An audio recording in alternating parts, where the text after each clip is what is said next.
Lucy कबूतरी तालाब के किनारे खड़ी पानी पी रही थी और हर घूंट के बाद खुशी से अपने पर झाड़ रही थी। कितनी प्यारी सुबह है। आज तो लगता है सारा दिन बस आराम ही करूंगी।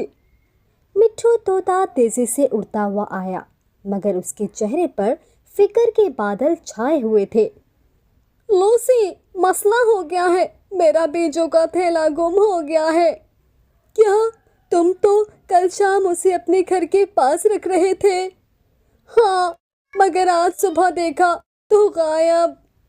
लूसी और मिट्ठू बात कर ही रहे थे कि उनकी नजर एक पुराने नीम के दरख्त पर गई। वहां कालू कौवा कुछ अपनी चोंच में दबाए हुए पुरस्कार अंदाज में एक खोखले तने में रख रहा था।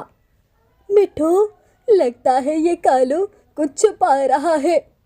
चलो पहले सीधा पूछते हैं, शायद कोई गलतफहमी हो। मिट्ठू और लूसी उड़ते हुए कालू के पास जाते हैं। कालू भाई, मेरा बीजों का थैला देखा है कहीं? नहीं तो मैंने तो कुछ नहीं देखा। लेकिन कालू की आवाज में थोड़ी कपकपाहट थी और वो बार बार अपनी आंखें दूसरी तरफ फेर रहा था। ठीक है, हम देख लेंगे खुद ही। फिर मिट्ठू और लूसी वहां से चले जाते हैं। लूसी ने मिट्ठू को एक तरफ ले जाकर कहा, देखो मिट्ठू, इल्जाम लगाने से बेहतर है कि हम गवाही या कोई सबूत ढूंढे, फिर बात करेंगे। हाँ, तुम ठीक कह रही हो, लेकिन दिल कह रहा है कुछ गड़बड़ है। इतने में चाचा उल्लू उड़ते हुए लूसी और मिट्ठू के पास आ जाता है। शाम के करीब पुराने बरगद के दरख्त पर एक बूढ़ी आवाज आई।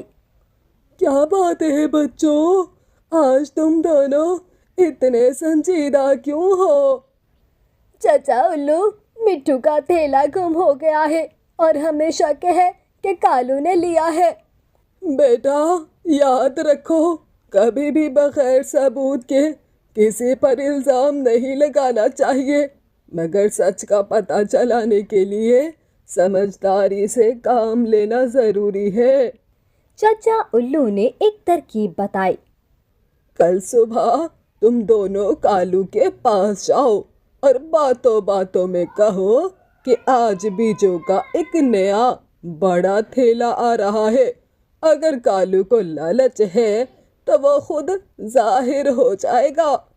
वाह चाचा, ये तो जबरदस्त आइडिया है। अगले दिन मिट्ठू और लूसी कालू के पास जा बैठे। कालू भाई, सुना है आज जंगल में नए बीजों का बड़ा थैला आने वाला है। सच? अरे कहाँ, कब? बस तालाब के पास, शाम को रख दिया जाएगा। कालू ने इधर उधर देखा और फिर जल्दी से वहां से उड़ गया। शाम को जैसे ही बीजों का नया थैला तालाब के पास रखा गया, झाड़ियों में छुपे लूसी, मिट्ठू और चचा उल्लू ने देखा कालू दबे पांव वहां आया और थैले की गिरह खोलने लगा। बस बेटा, ये पकड़ा गया हमारा चोर।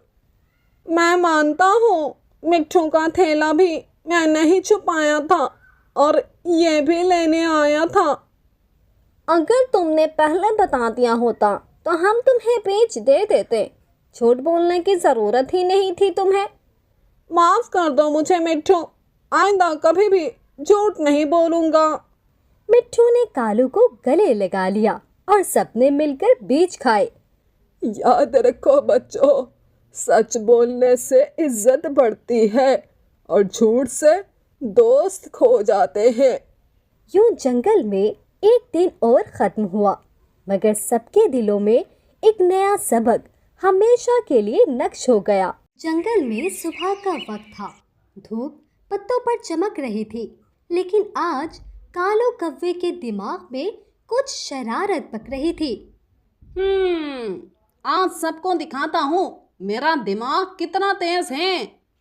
अरे कालो, सुबह सुबह क्या प्लान बना रहे हो? हाँ, बस देखते जाओ, आज टोनी चिड़िया के घर से मजे की चीज लाता हूँ।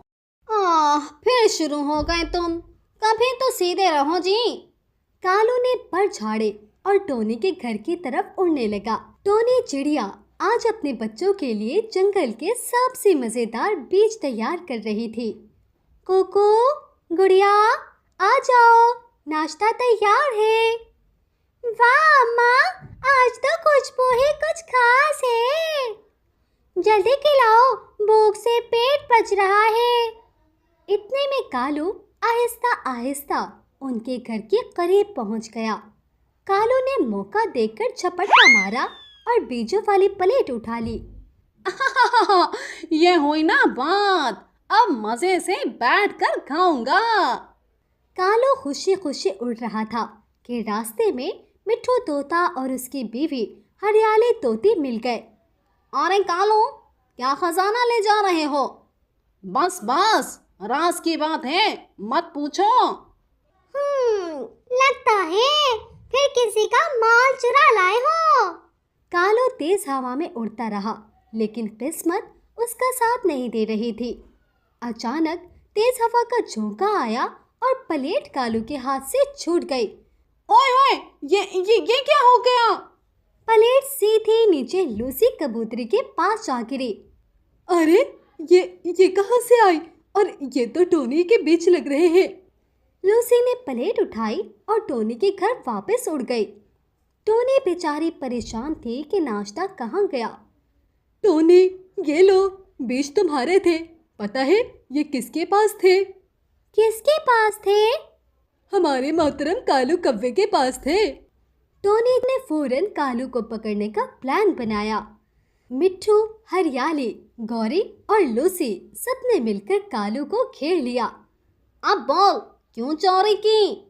बस वो मजाक करना चाहता था। मजाक का भी कोई तरीका होता है। हाँ, सब परिंदे कालू को सबक सिखाने का फैसला कर चुके थे। सबने कालू को घास के ढेर में लिटाकर उस पर हल्की हल्की चोंच मारनी शुरू कर दी। बस, अरे बस बस, मैं नहीं करूँगा आहिस्ता, बस जी। उम्मीद है अब तुम्हें अकल आ गई होगी। हाँ, कालू शर्मिंदा होकर नीचे बैठ गया। कालू ने सबसे माफी मांगी। मैं वादा करता हूँ कि अब किसी का माल नहीं चुराऊंगा। चलो, माफ किया, लेकिन याद रखो, चालाकी हमेशा उल्टी पड़ सकती है। सब परिंदे खुशी खुशी दोबारा अपने कामों में लग गए।